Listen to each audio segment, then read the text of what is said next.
If you love music like I love music, you've probably said to yourself, "Self, you love music.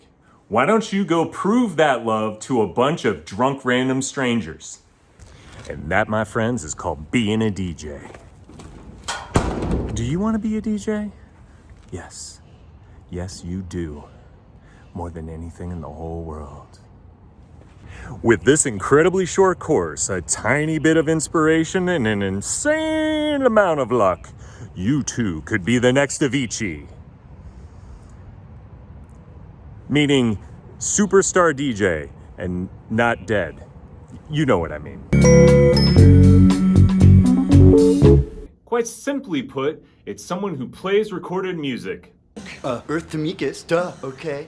I knew that. Now, if you ever asked for the aux cord in an Uber or demanded that everyone check out your fire playlists on Spotify or hijack a party to make everyone go, "Hey, Macarena," for some reason, technically, you're a DJ. Congratulations. That basic form of DJing is what makes everyone think, look at this guy.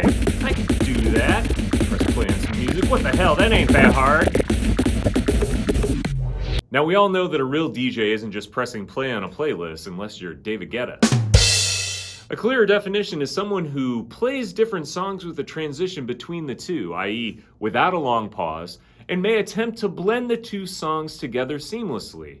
Someone who takes two pieces of music and makes them one. We're going to start at the most important part. You want to be a great DJ? Have great taste in music. 90% of DJing is knowing good music. And you could be terrible at transitions, not know a thing about the equipment, but if you know good music, people will give you the benefit of the doubt. Selecting what music to spin is the hardest part of DJing, hands down. Play the right song, everyone loves you. Play the wrong song, and people are asking you to step outside to discuss R. Kelly. A DJ should be a tastemaker for an event. The soundtrack to the best night of your life. A good DJ will play a song that you've always loved, introduce you to your next favorite song, or just get you to move on the dance floor. No pressure. I don't know, Mr. 10-Foot Rabbit. I know good music. Great music. I can get everybody to dance on the dance floor. Oh, really? Pop quiz. What's the first song you're going to play at a random wedding? Please write it down. Don't worry, I'll wait. No pressure though, just keep in mind a few things. You need to set the tone for the entire night. You need to immediately pack the dance floor, and you need to entertain 150 people you don't know, ages from 6 to 80 years old. Do you have an answer yet? Is that answer Uptown Funk? Picking the right first song is hard. Picking a follow-up song to Uptown Funk is even harder. You want to keep people on the dance floor. Play the wrong song, Aunt Candy's bailing. You can't play Uptown Funk twice. That's cheating, obviously. So maybe you play 24K Magic next. Great idea. What about song 98 of the night? You can't play Bruno Mars the entire night.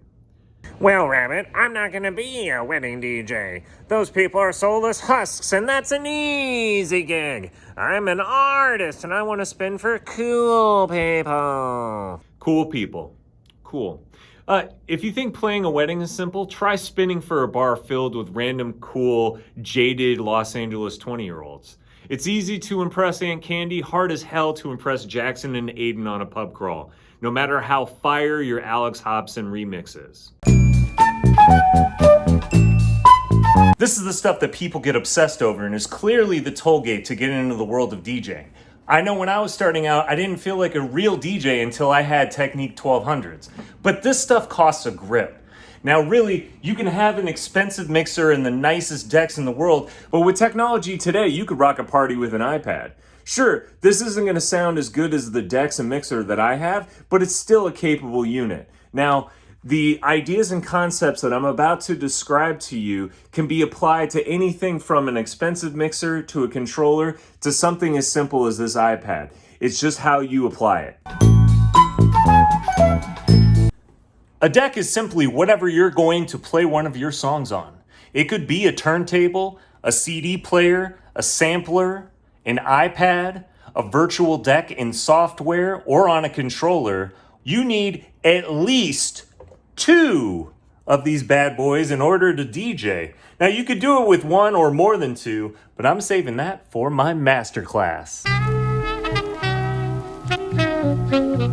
For this lesson, we're going to use a good old-fashioned turntable because it's a pretty simplified version of a deck. You have your start-stop button, which starts and stops the music. And we also have a thing here in the back, which is the pitch adjustment. Now, pitch will slow down and also speed up the song. This is important for when we are going to be matching tempo and beats per minute in our mixing lesson later. The mixer, the hub for all of your decks. Now, this is where all of your music is routed out to the speakers, but it's also the thing that all of your decks go into and controls the sound that gets played out to your crowd. Now, here we have faders. Faders are basically just volume knobs, okay? So if you imagine the mixer split right down the middle, everything on this side controls deck number 1, and everything on this side controls deck number 2. Now, this is vital because this is going to be the volume for this particular deck, and this is the volume for this deck. Now, turn it up, it's gonna be loud, turn it down, it's off. Now, what's this fader? It's right in the middle. This is called the crossfader. All the way to the left, it's only going to play the music that's playing on deck 1. All the way to the right, it's only playing the music that's on deck 2. And if it's in the middle, we are mixing. Yes, ladies and gentlemen, this means that we are hearing 2 songs at the exact same time. That is power right there. Now, mixers have a ton of other buttons. We may not touch on all of these, but some of these we're going to get into a little bit later during our mixing section. What's a controller? Simply put, a controller is decks and a mixer in a compact, portable package. Now, some controllers are simple, dumbed-down versions of a mixer-deck combo with limited features. Other controllers have all the same functions as high-end gear. Controllers are the best option for someone who's looking to break into DJing and doesn't want to use just an iPad. It's also a really great option for any mobile DJ because the small compact nature of it, you can fit some of them into a backpack and you're ready to go. And because the decks and the mixer are all in one package, you don't have to wire them and figure it out. You just hook it up to a computer and play. Now, I use a controller often when I'm going for a mobile gig because I don't want to haul turntables because they're heavy and a pain in the butt. Computers? How do they work? Oh no! Oh yes! Most modern DJing uses computers as the brain or the place where music is stored and processed. And the mixer and decks manipulate those glorious music files on the computer and output the sound to the speakers. There are DJ programs such as Serato, Tractor, Rekordbox, and Ableton, to name a few, that can be used to take digital music and make it spinnable. Just like your decks and your mixer, the left and right tracks on your computer are virtual decks that can tell you all the information about the song, the BPM, the key, and allows you to see the waveforms of the music so you can match up your beats. Now that we know what a traditional DJ setup looks like, we're going to just look briefly at what it looks like inside of an app. Now, this is Tractor DJ. It could be used on an iPad, an iPhone, Surface Pro, whatever you want to do it on. Now, as you can see, waveforms, it looks similar to what we would see in a normal DJ environment. There's a play button, there's a crossfader, there's effects, there's EQ, all of these standard things. And this might be a really great way for someone starting out to get a feel and idea of what DJing is without sinking a bunch of money into it. You want everyone to hear the music, right? Try speakers! Yes, speakers, there's a million of them. They come in all shapes and sizes, and they do exactly what you need. So whenever you're in doubt, remember this motto: I can't hear the music, so I guess I need a speaker. Knowing how to use all the equipment is important. Being able to set up and troubleshoot any problems is vital. Knowing signal flow from the computer to the decks to the mixer and out to the speakers and how all of that works is the difference between you having a successful gig or you being fired.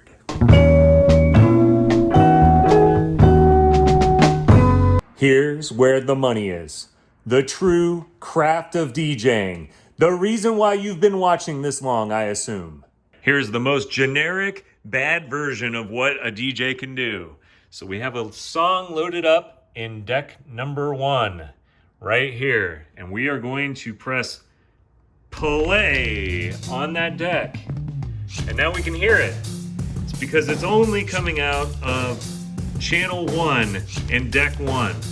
What if we wanted to play this other song? Well, what we're gonna do is we're gonna press play on it randomly, but we don't hear it. Oh no, it's because the fader is all the way on deck 1. Now let's put it in the middles. Oh, it sounds weird, right? This isn't how it's supposed to sound. It's like the things are just not lining up and it sounds confusing in my head. Just get it over to the other channel. Whew. Oh, what a terrible transition. But we got through it together, folks, didn't we? When you hear a bad DJ transition, you know it, right? It sounds like, well, a train wreck, hence the name. No care or regard for the song's structure, its key, its tempo, nothing. It's just slam from one song into the next.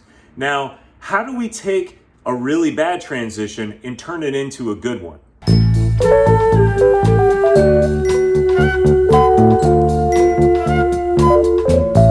One of the biggest and most important concepts in DJing is tempo, aka beats per minute, also known as BPM. Now, the BPM tells you the speed of the song or how many beats happen in any given minute. And as we're going to find out later in the beat matching section, you have to have 2 songs that are the same BPM in order to lay them on top of each other for a remix. When you start your set, start with songs with a lower BPM and gradually increase the beats per minute as you go. That increase in tempo is going to help build energy as your dance floor gets more and more packed. You're probably aware that music has notes and keys and such, right? And you probably heard words like harmony before, right? I hope so, or this is going to be really hard to teach over the internet. Well, each song is in a certain key, meaning that only certain notes sound good when played in that song.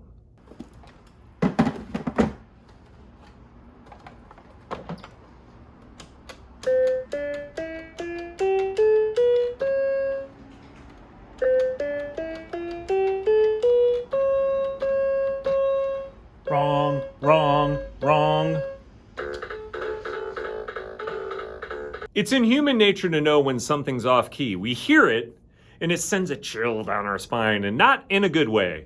You know when your mom sings totally out of tune and it just annoys you to no end? When you mix 2 songs together and they're not in comparable keys, it can have the same effect as your mom singing to every single person on your dance floor. Now, maybe you've nailed the right mix and tempo, but it won't matter because the crowd, by instinct, knows it's out of tune. Lame. Most DJ software now will scan your music when you load it up and tell you the key of the song. I also use a program called Mixed in Key, which will scan music files when dragged into it. This way I can analyze my music, organize all of my tunes by tempo and key in a playlist, and be ready in advance to rock the funky beats. With this knowledge of what key a song is in, you can use a thing called the Camelot wheel to determine what songs in your playlist have the same or harmonious keys that will sound great when mixed together. For example, if we have a song that's in G minor, aka 6A on the Camelot wheel, you can look at the keys that are next to it or across from it to determine what songs are going to sound great together with it and create a beautiful, harmonious mix. I've laminated a Camelot wheel and slapped it on my computer so I can reference it anytime during a gig.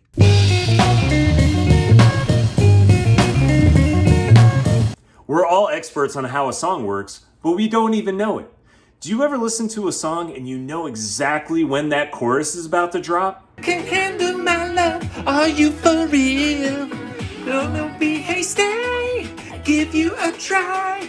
If you really burn me, then I'll say goodbye. Y'all tell him what I want, Really want? Where's the chorus? this song sucks. You weren't counting the bars until when that chorus hit, right? Instinctually, you just knew the big chorus was about to happen now. Well, those instincts are going to serve you well as a DJ. Knowing when the chorus, a bridge, a verse, an intro, or an outro are about to begin or end is the key to a good transition. For example, let's take a look at the proper place to start a transition when mixing two tracks. On deck 1, we have a standard pop song with an intro, verse, and chorus to begin the song. We want to mix in a song with a similar structure on deck 2, intro, verse, chorus, etc. What we don't want to do is start song number 2 at a random time in the middle of a musical phrase of song 1. For example, we don't want to layer the intro of song 2 over the middle of song 1's verse.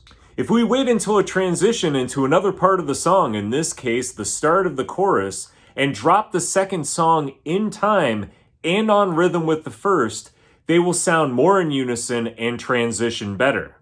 I typically mix in this fashion. I wait for the chorus of song 1 to start and I drop the introduction of song 2 over it. And those layers on top of each other always seem to work. Now it says to a crowd dancing, hey, I know this next song that's coming on. Dang, this DJ's really good at mixing it together. Now, the key to pulling this off is to make sure that you play the second song at the right rhythmic moment. Now the question is, how do we find that rhythmic moment? We're going to do some 8 counts. Now, if you've ever taken a dance class, you've probably seen this before. It's where you count in time with the song to know the rhythm and how things are going to transition. So, what we're going to do is we're only going to stick to 4/4 time. I know there's other times, but most dance music and things that you're going to spin are in 4/4 time. Now, I want you to count along with me, okay? Now, 1, 2, 3, 4, 5, 6, 7, 8. 1, 2, 3, 4, 5, 6, 7, 8. 1. Now, on the 1, that 1 right there is so important because that's when we're going to drop any of our song transitions, okay? So let's catch back up to it. 1, 2, 3, 4, 5, 6, 7, 8, 1. Now we would drop the song, second song right during that time period. Now let's check it out.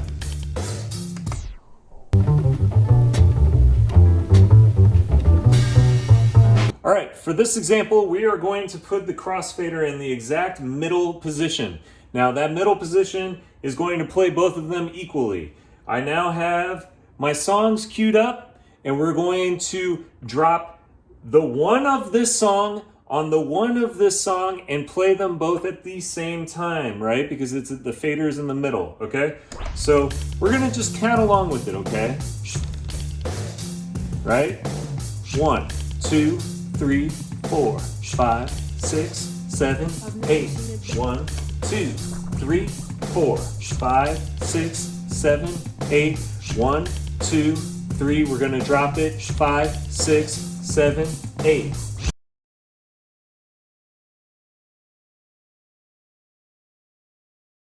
It sounds like both of them are playing at the exact same time.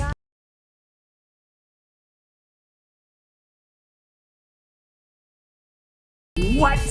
How did we do that? It's not magic. It's called dropping it on the 1.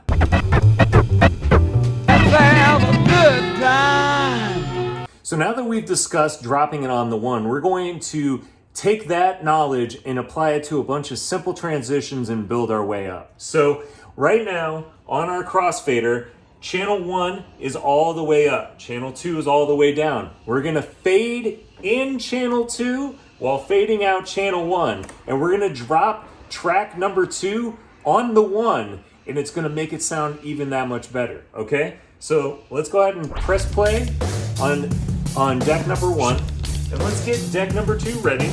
We're gonna hold the record in our hands. And what we're gonna do is we're gonna do the 8 count together, okay? 1, 2, 3, 4, 5, 6, 7, 8, drop. Okay? Now it's in time. I'm gonna fade in track number 2 while fading out track number 1. Now you see that transition a lot. Simple DJs do it. A lot of times you hear it on the radio, but it's a very effective one, and especially when you have 2 songs that are completely different styles of music, different tempos, and even different keys, you can fade in from one to the next, and it's a smooth transition always. All right, y'all, now we're gonna do that thing. Come on with it. All mixers have EQ, which can be used to balance out the music in your mix. So if you have too much high end, you can kill the high end or whatever. It's also great if you have 2 songs that you're mixing together that both have like really low, deep bassy parts. You could kill the bass on one song as you introduce it into the mix. You slowly add the bass line and take the bass line out of your other song. Also, you could drop out all of everything but the bass line and just focus on this bass line and layer that over drums from channel 1 or what have you. It's really a lot of stuff that is very simple but could be used to your advantage. And a lot of mixers now have a high pass, low pass filter. Now, this low pass filter gives you a cool filter sound on one side, and then here's the other side, high pass.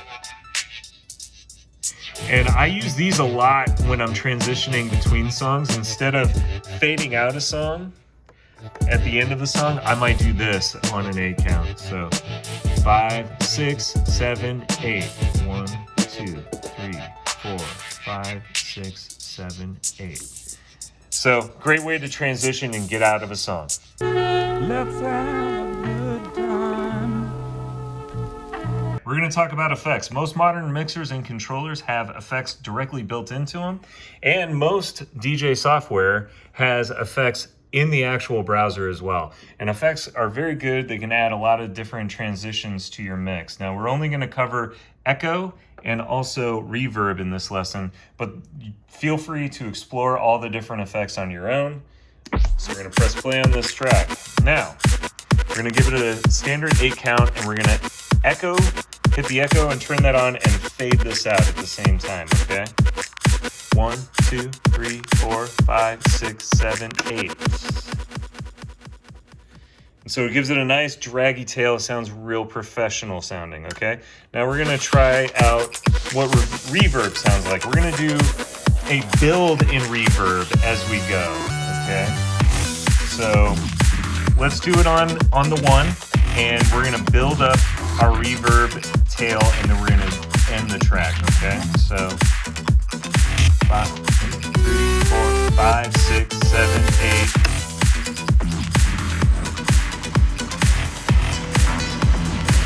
See, we're slowly building it.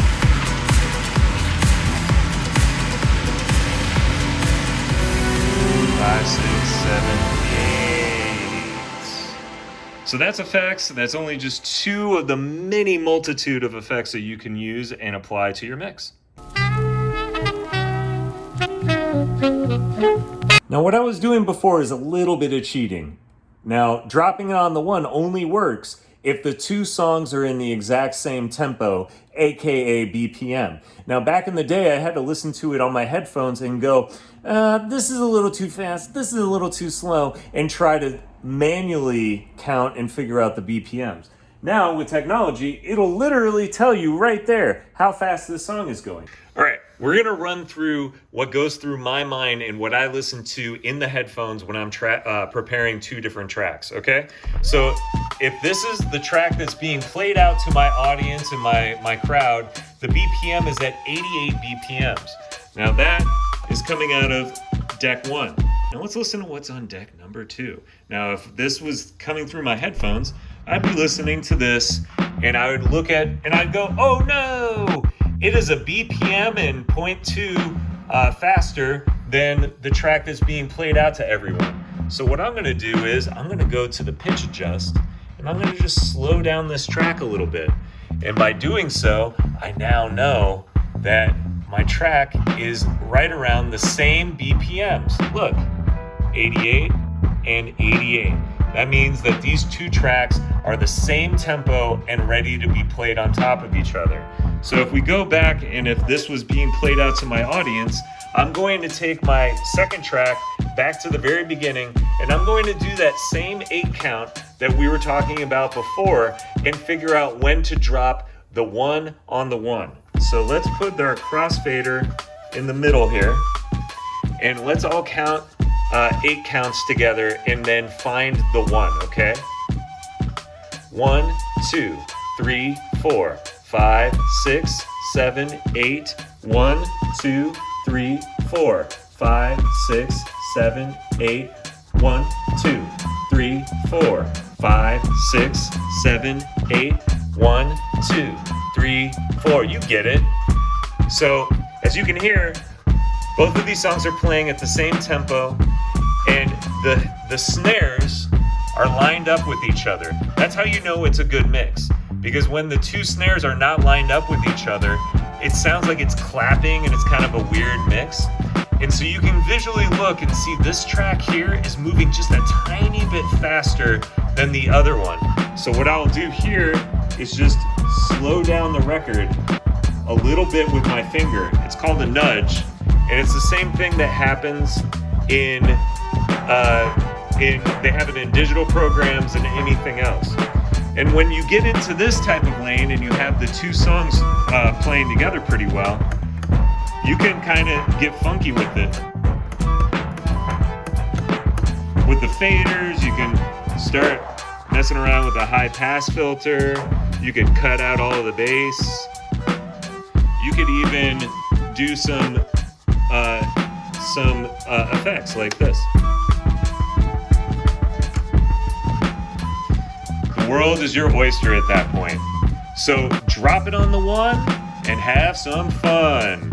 Or whatever, that's terrible. Don't use that.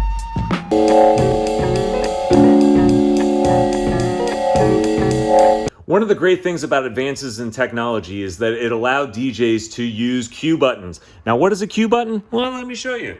It's these little buttons right here. All of these beautiful colors correspond to different parts of the song. So if we hit the red button, it's going to jump back into the place of where that button is. So, for example, let's listen. So this is the red, red, red, red, red, red,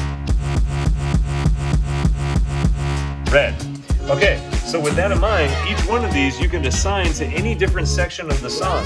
It allows you to jump forward, backwards in time, and it also allows you to do pretty cool little fun remixes and kind of like drum on it.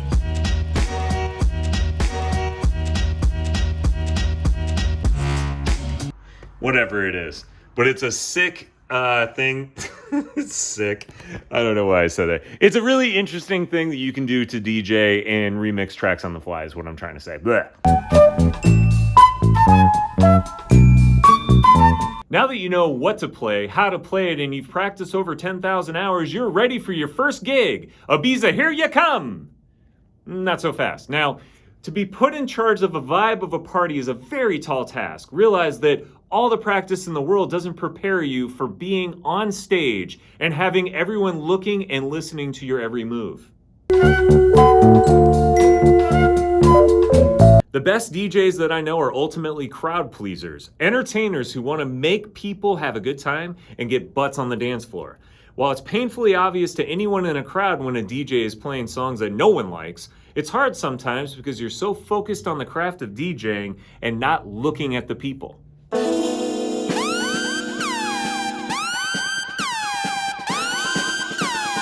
Sometimes it's as simple as just looking up to notice that you're not killing, you've killed everyone on the dance floor. A good DJ has a sixth sense of what it takes to make everyone in the event move when no one wants to.